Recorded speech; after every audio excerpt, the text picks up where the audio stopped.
Welcome back to The Explainer. Today we're digging into the Russian army in 1917 and the two very different roles it played in the revolutions that year. One revolution brought down a czar, the next one brought in the Bolsheviks, and believe it or not, the army was right at the center of both. So here's the big question, right?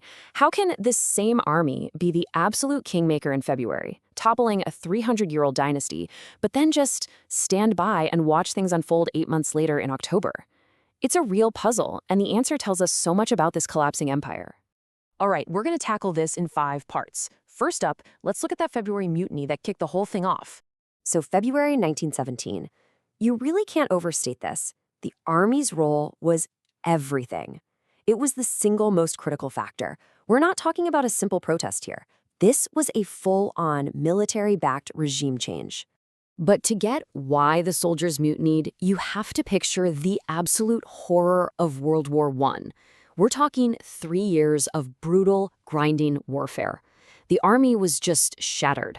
They were at their breaking point, totally exhausted, starving, and their faith was just gone. Let's start with this number: 2 million dead. It's almost impossible to wrap your head around a number that big. But think about what that means. For Russia, that meant pretty much every single family had felt that loss personally. And then you add 5 million wounded on top of that. Can you even imagine the state of the army? This goes way beyond just being tired. It's this deep, soul-crushing war weariness. They were done, just completely done, fighting for a government that couldn't even keep them supplied with boots, let alone bullets. Okay, so you've got that as the backdrop. Then protesters start flooding the streets of the capital, Petrograd. They're just demanding bread. And this is the turning point. The soldiers, and you gotta remember, these guys are just peasants and workers in uniform, they get the order, fire on your own people. And they just said no. And we're not talking about a handful of guys refusing an order. This was a tidal wave, a full-scale mutiny. In just 2 days, 66,000 soldiers from the capital's own garrison didn't just refuse orders. They switched sides. They turned their guns around to face the very regime they were supposed to protect.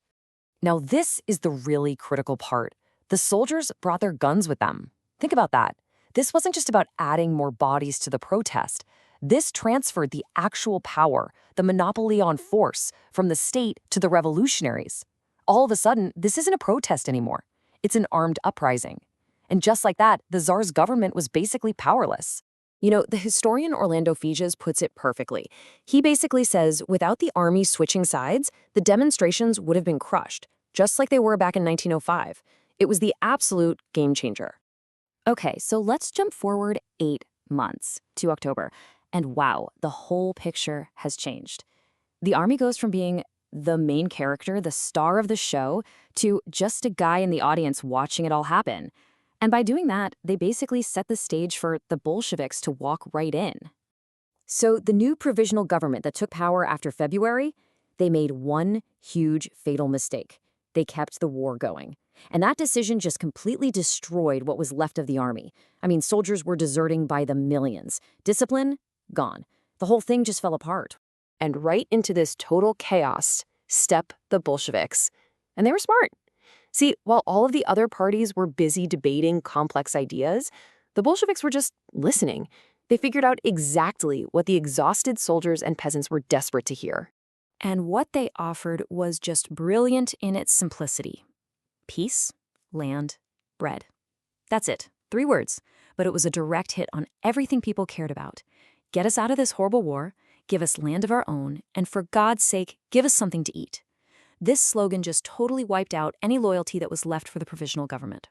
Okay, this next idea is super important, especially if you're an A-level student. It's the idea of an enabling factor. The army didn't cause the Bolshevik takeover.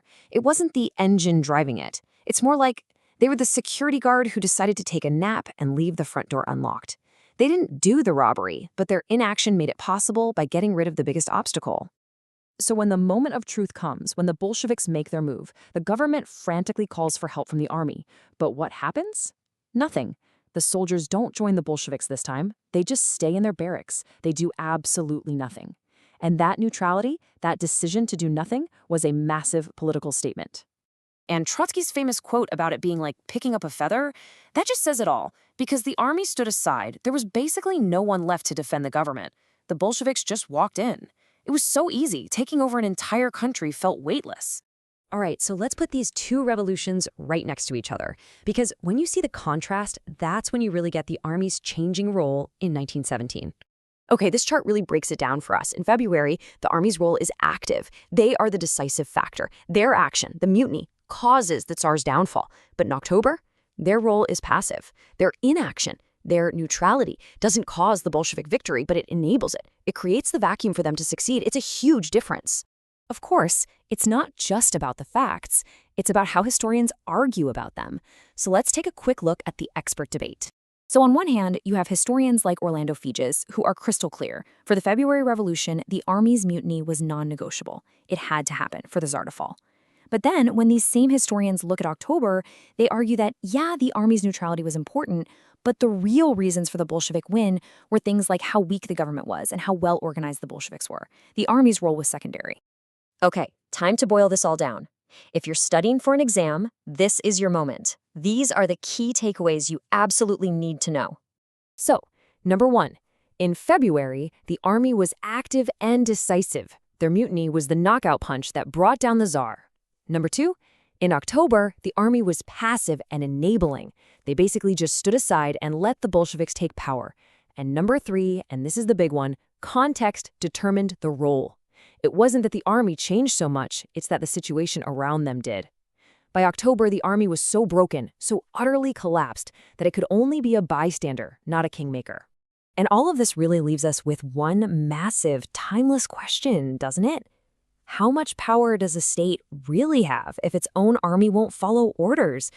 The lesson of 1917 is pretty stark. Without the loyalty of your military, all that power, all that authority, it's just an illusion. And that's something that is just as true today as it was over a century ago.